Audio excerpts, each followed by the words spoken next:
Hey everybody, Riot Mort here with the patch 13.5 rundown, the final patch of the first half of Monsters Attack. So as we close out the first half of the set, we want to make sure to try to bring everything as good a balance as we can, especially as any competitive tournaments are going on or people are trying to finish up their climb to the highest rank they can, get those rewards.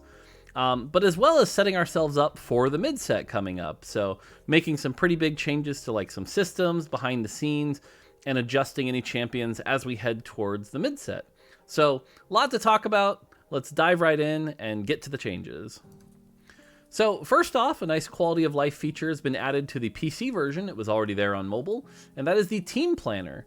In the top right corner, you'll find the Options button, and next to the Options button is the Team Planner button.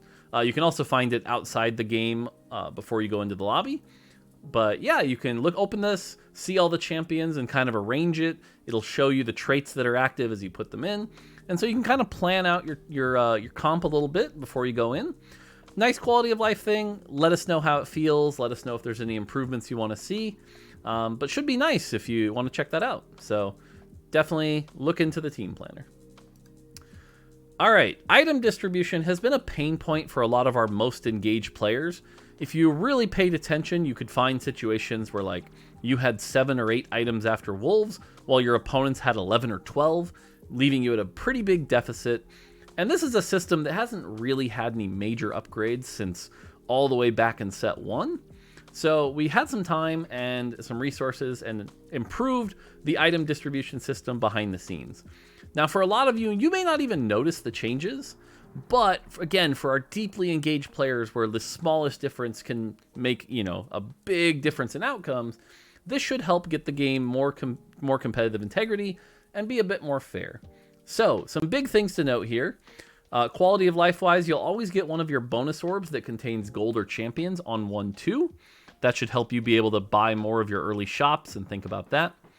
You'll also never be down more than 2 components at any point in the game, and if you are down 2 components, you'll catch back up within a stage. So it'll always catch back up, and you'll get more bonus orbs to compensate for that stage anyway. So at any given point, you're never really down compared to your opponents. And then bonus orbs now take into the value, not just the number. It used to be, hey, you get 4 bonus orbs, I get 4 bonus orbs, but yours might have been gold and blue and mine might have been gray. Now it'll take that into account. So if your opponent gets a tome from a gold orb, you probably got 2 blue orbs to compensate as well. So that should help. And then finally, for fun, there are some new unique variants of loot that can happen. I won't spoil them all, but some examples include hey, you know how instead of a 3-item start, maybe there's a 4-item or a 5-item start. So check it out. But again, overall, this is a big quality of life to help keep the game competitive and fair. So check that out. Hero augments as well. For the first half of the set, hero augments were kind of not really clear on how they worked. There were some behind the scenes rules, like the 3rd slot was always support, that caused things like carry augments to be pretty rare. As well as there were some bugs with some augment setups that caused things like Samira support to not show up when it should. So all of that's been fixed, and we've made some changes to the system to make it much more transparent. So 2-1 is still full random, nothing's changed there. But 3-2 and 4-2 now will have tailored augments based on your active traits. Active means glowing, so 1 out of 3 gadgeting, not active. 3 out of 3 gadgeting, that is an active trait. Threats count, ace count, everything else counts. And so the more traits you have, the more tailored slots you get. As long as your slot is tailored, you'll get a hero augment that fits that trait. So if you have Underground and Sure Shot active, pretty likely to see something like a Samira or a Sona. So yeah, that should help. Threat augments can always show up, but if you're running threat now, let's say you're running an Aurelion Soul, the threat augments are more likely to show up. So this, if you actually want to play something like a Belveth or an Aurelion Soul, you can play that and kind of help yourself out. And then we also removed the 2-2-2, 3-3-3, 5-5-5, those kind of combinations, so that there'd be more chance for you to get at least one of the augments from a cost you're looking for. So if you're playing Mascot reroll and then 4-2 rolls around, at least it might be a 3-4-4, and you could have a shot at that 3-cost augment that you're looking for. And then finally, overall, 3-cost hero augments were the most common by a significant amount. And so we've lowered the odds of those appearing at 2-1 and 4-2. So again, overall, if you're not a super engaged player, hopefully you barely even notice this. But for everyone else, this should make the system more transparent and easier to understand. So looking forward to that as we head into the mid-set where hero augments will be sticking around. So, all right, on the trait side, Brawler has been just a little underperforming. If you go vertical, not really a big reason to go that vertical Brawler since patch 1223. So buffing it up just a little bit here, 5% at 6, 10% at 8. Shouldn't be too crazy here, but a nice small little buff there. On the opposite side, the Gadgeting rework has been a success. We're really happy that people actually want to play 5 Gadgeting now. It wasn't, a dead trait like it was for the first half of the set. But now with the emblem especially available with the augments, people are really learning some of the really good combinations. Things like Wukong Gadgeting can be really strong. So we are bringing Gadgeting 5 down from 12% to 10% per item. Should help keep it a bit more fair. But again, overall, still pretty happy with the rework and should still be pretty fun. Underground. Underground is supposed to be our economic risk-reward trait for the game, where if you get it at 2-1, maybe you take that risk, dive in, and try to get that big, heist value. The problem is that's not how it's really worked out. Right now, it's you get it at 2-1, you play it because you absolutely should.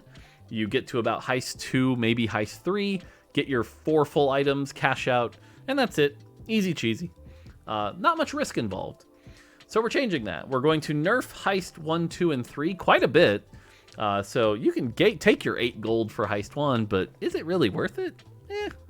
But to really get that reward, you've got to go to heist 4, which is mostly neutral, or heist 5 and 6, which have been buffed.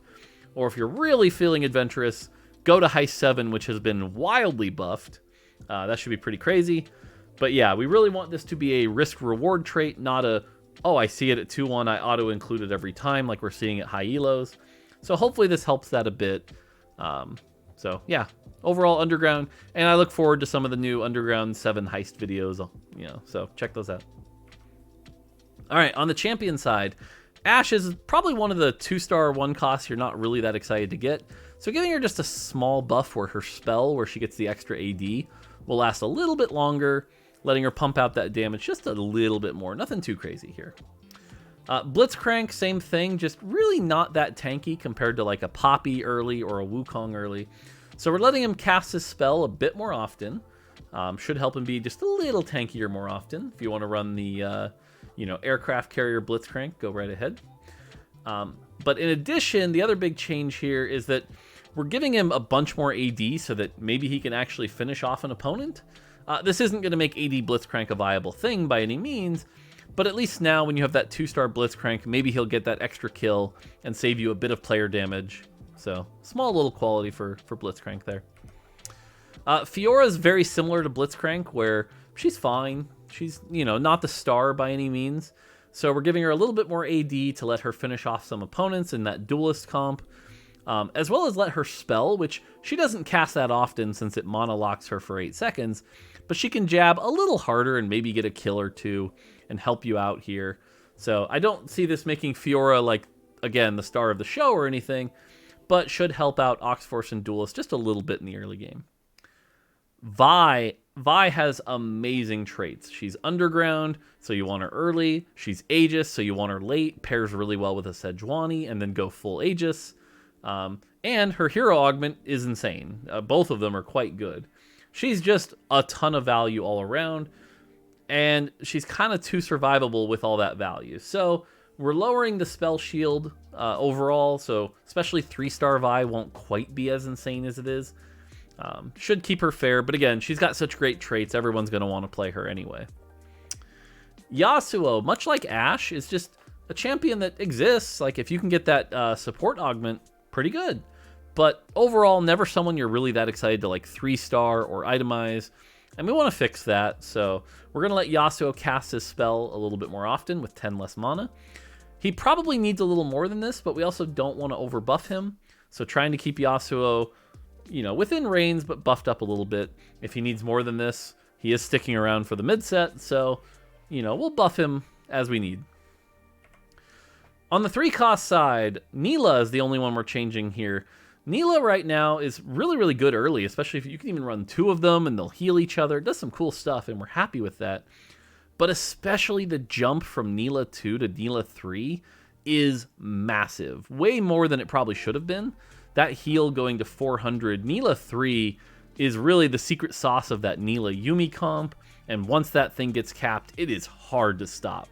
So we're bringing down the healing a little bit all around, but especially at 3-star. This is a big nerf to Neela 3. She kind of needs to come down. She'll still be good. You can see it's still a bump from 270 to 330, but should bring this back down in control and make it actually a comp that you could maybe kill with, you know, some good CC or something like that. Aurelion Sol has been getting buffs on his spell damage a little bit, but right now there's really only one primary way to play Asol, which is get a blue buff on him, make sure he casts early, and then he's like secondary support, applies that Morello to the team. That's about it. Secondary carry. But we still want him to be something you maybe consider with like a Shojin and a Death Cap. And so by giving him some extra attack speed, he can get those repeated casts, maybe proc the Shojin a little more often. But we're happy with the Meteor damage and didn't really want to buff that. This will also make support augment Aurelion Sol quite good, as he can apply that stun with his Meteors. So yeah, just trying to get Aurelion Sol just a little bit up compared to everybody else. All right, on the 5-cost side, some bigger changes actually here. Janna is getting a really big buff here in the sense of damage. We want there to be a build out there where you go 6 Spell Slinger Janna and you run like a Shojin and a Jeweled Gauntlet, especially if you get that new hero augment that does true damage. But right now, that is just wildly underperforming. So now why this may only look like a small number from 75 to 95, if you think about it in terms of percentages, this is a big buff. This is like a 30% buff, you know, at the 1-star level. So that is a big buff to Janna's damage output. So hopefully that gets her to where she can actually do some chunky damage. Now, to trade that off, we did lower the stun at 2-star. She doesn't need a 2-second stun and nuke your team. And then Windy, we're also still being just a little bit too valuable compared to the others. And again, Windy combined with the extra damage probably would have been too much. So we're trading that off here to let her be a little more powerful, but a little less utility for the team. Syndra. Very similar story with Syndra here.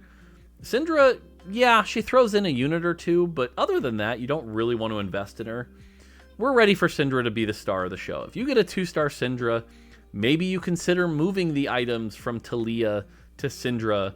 And so Syndra's getting a pretty big buff in damage here at 1-star. A little less so at 2-star. But at 2-star, she's also getting more stun duration. So Syndra now can do some work here. And hopefully this makes Syndra a little more comparable to the other 5 costs. As long as you've got like at least 3 Star Guardian in. And then can also scale with Heart. You want to put her in a 6 Heart comp. Maybe that spell actually can hurt pretty hard. And then finally, Urgot. Urgot continues to overperform. Let's be real. He's a little overloaded. He does a ton of AD damage. He applies CC. He does that knock-up that brings your backline forward. And he drudges up golden items. He's a little overloaded. And we're not really changing that. We're just going to lower his AD damage a bit and make it a bit harder for him to get that spell cast off. Maybe an Urgot 1 won't cast his spell without some mana items. So this should bring Urgot down to the level of the other 5 costs and make it a bit more fair. All right, items. This looks like a lot, but it really isn't. What we mostly did here was we haven't done a pass on the Radiant items in a while. So I'm just trying to get the Radiant items a little more balanced if you choose to play, you know, the Radiant Augment. So Radiant Archangel Staff gets a bit of a buff with some starting mana and AP. Radiant Bloodthirster getting a pretty sizable buff here, actually, with some AD, Omnivamp, and the HP shield. Radiant Bramble Vest. Radiant Bramble Vest blocks all critical strike damage. That is already powerful enough. Combined with 160 armor was just a bit too much. So now it's 120. Guardbreaker gets some AD and AP. Hand of Justice gets some AD and AP. Infinity Edge just gets a little AD, nothing too crazy. Locket of the Iron Solari was actually overperforming a bit, so going to give a little less health to the team. Remember, it gives bonus health to your whole team, and then the shield on top of it, so it was a lot of health on a Radiant item. Rapid Fire Cannon gets 99% attack speed now, so if you really want to attack fast, get a Rapid Fire Cannon. Titan's Resolve, higher base armor and higher base attack speed. And then Zerat Portal, the Secret Crusher. If you could ever get a Radiant Zerat on 2-1, this item is bonkers. So lowering that a bit from 200%, it's like double a Zerat Portal, to now 1.8 times a Zerat Portal. So should bring that down, and hopefully this gets the Radiant items a little closer balanced. On the other item side, Archangels is underperforming just a little bit, and yes, it's tied to AP comps and how they're performing, but we just want to sharpen its identity compared to Deathcap a little bit. So we're giving it 15 bonus starting mana. So if you want to cast your spell quicker, Archangel Staff is pretty good. Quicksilver also underperforming. We're just giving it a little bit more buff to let that CC immunity last longer. Make that really good on those melee champions that you don't want to get CC'd. Rapid Fire Cannon, same thing. Just 5% attack speed. Very minor buff here. Ornn item Infinity Force. We tried to give it every stat 25% to be cute and make the tooltip look good. The crit chance put it over the edge, and the item is just too good. So we're taking off the crit chance. It'll sadly only have 7 of the 8 core stats. No. But this is healthier for the balance of the game. And then finally, Gadgettine Bloodthirster. Definitely the worst of the Gadgettine items. We're going to raise its Omnivamp from 20 to 25 and give it 30% AD. And so hopefully that'll work really well with one of the upcoming Gadgettine champions in the mid-set. So I can't imagine it'll be the worst for much longer.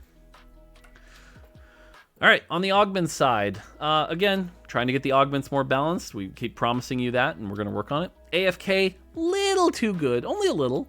So 20 gold down to 18. Built Diff 2 and 3, a little underperforming for how fun and unique they're supposed to be. So very slight HP buff for both of those. Cybernetic Shell, underperforming at all levels, actually, which is crazy in an AD meta. So we're going to give them each 10 more armor. That should be a big buff to Cybernetic Shell 1 and 2, actually. Electrocharge 3, we buffed it last patch. It's still not quite there. And again, this is when it's healthy to do these very small buffs at a time. So Electrocharge 3 getting a buff here. High Roller, this should be green, but High Roller, just very small buff, going from 3 to 5 gold. Still pretty happy with that augment where it is. Ludens 3 specifically, not quite prismatic level, so a little bit more damage. Golden Egg, as fun as this augment is supposed to be a risk-reward augment, not a as long as you have 60 health, always take it augment. And right now it is that. It is too good. Its stats are bonkers. So we're going to have it take one more turn to hatch. It should be a risk. We want this augment to have kind of a low top 4, but high win rate. And that's what we're going for with that. Finally, the biggest change here is that if you were to be one of those people that look at tactics.tools or stats or something, you'll notice that all the top augments right now are these prismatic crowns: Anima Squad, Gadgettine, Prankster, Recon, Spellslinger. We tried to have this framework where every prismatic crown gives you a full item, a 2 or 3 cost, and the emblem. But the reality is not every trait is the same. Certain traits are more powerful and more desirable. And so for these 5, we're lowering the full item down to a component.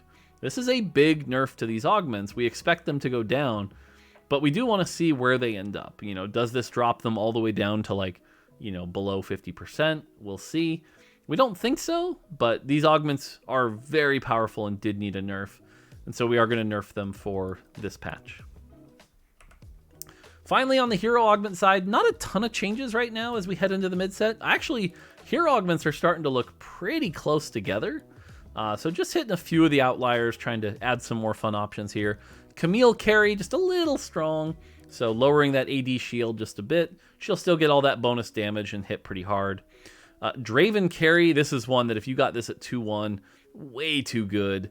You can definitely roll that into a Draven 3 with all that extra gold. So lowering that bonus AD just a little bit. This isn't that big a nerf because usually you play this Draven with the mech, and this is additive, not multiplicative, so it's not a big deal there. Soraka Support. This is probably one of the bigger, riskier buffs, but right now both of Soraka's augments are kind of underperforming. We want to be careful with the carry augment because that one can get out of control pretty quick, but the support one, I think there's a lot of fun options that can really help the AP tree where you're willing to run Soraka Support. So buffing this up quite a bit to 20 mana per 5 seconds, which is much better for intervals, for Soraka's casting. That should be fun. Zac Support, this is the slingshot. We're going to increase the stun duration 1 second. And then Nunu Support, just lowering that starting AP by 5. Nothing too crazy. All right. Finally, the wall of text bug fixes. We're trying really hard now that we've got the resources to really focus on getting as many bugs fixed as we can. I'll try to read through these really quick. Gadgeting Shroud now properly gives its health. Gadgeting Crest and Crown will no longer be offered outside of 2-1 if you aren't playing Gadgeting. Sorry about that. The Carry Augment now grants the correct amount of AP. Melee Pranksters will now not move towards corner hexes when Prankster is triggered and they're surrounded by other units. Urgot 3 spell damage is now correct. Fixed a bug where some admin gold drop percentages were too high. Fixed a bug where Rascal's Glove could be equipped on a unit already holding items. Fixed a bug where Vi's armor shred amount was not reflecting her tooltip numbers. Added text specifying the damage type on the tooltip for Echo, Lux, and Lulu's abilities. 2-star Leona now properly deals the amount of damage to secondary targets. We actually fixed that in a B patch. Nunu is now untargetable when Zephyr'd. Hackerum is now untargetable on away boards. So fix that. Hacker should no longer target untargetable units. So if you ever self-Zephyr'd yourself, that's fixed. Jax with Spellslinger now properly gets his empowered attacks. Items can now no longer be equipped on cheering mascots. Jinx should no longer fail to stun adjacent targets if her primary target is too large. Fixed a text bug with a Felio spell, Mech Prime trait description, and Leona carry augment. Fixed visual bug where Misfortune carry augment shield visual was not removed at the end of the effect. Fixed a bug where Urgot was not benefiting from Vitality of the Ox. And fixed a bug where Aurelion Soul's meteors with Extinction Event did not visually appear larger. They were, they just didn't look like it. So yeah, a lot of bug fixes. And there you go. There is our final patch for the first half of the set. By now, if you're watching this, it's Tuesday, so you've probably already seen a lot of the mid-set information that's coming out.